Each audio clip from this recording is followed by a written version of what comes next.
Welcome to the Data Migration Service. Our new Data Migration Service helps you securely copy emails from personal Gmail accounts into your Google Workspace account. Since it's built directly into the Google Admin Console, there's no need to install anything. Before you begin, make sure you have your admin sign-in details for your Google Workspace account. Got them? Great! The very first thing to do is to sign into the Google Admin Console. After signing into your account, select Data from the navigation menu and go to Data Import and Export. To open the Data Migration page, select Data Migration, New. Choose the tool you're migrating data from, in this case, Gmail. First, you'll need to give the Data Migration Service permission to copy emails from the source Gmail account. In the source email address box, type in the email address you want to copy from, and click Request Authorization. An authorization request email will be sent to that Gmail user.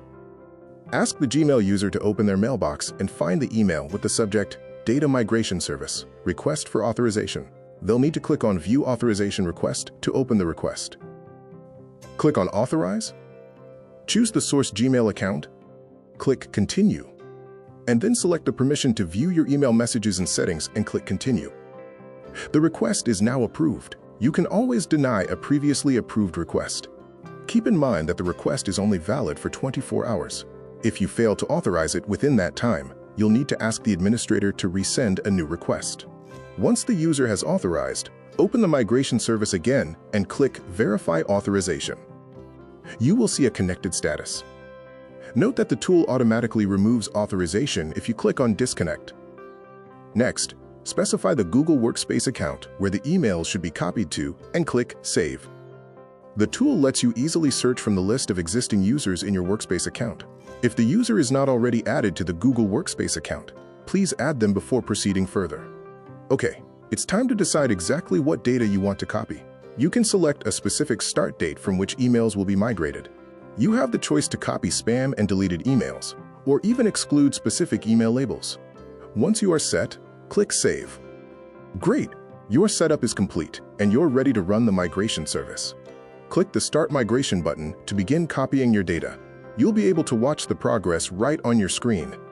It will show you the overall status and details on how many items have been discovered and copied. Don't worry if you need to stop for any reason. You can hit the Stop Migration button at any time. When you're ready to restart, the migration service remembers what's already been moved. It'll only copy items that are new or didn't get migrated. The migration process keeps running in the background, even if you navigate away from the page. You can come back to check the status anytime. Once everything is finished, the migration service will show the status as complete. After the initial migration is complete, we recommend running it one more time to copy any new emails received during the first copy process. Also, export a migration report for a summary that highlights any errors or items that couldn't be moved. You can fix these issues, then run a final migration. And that's it. Once you've reviewed the reports and are happy with the results, your migration is complete.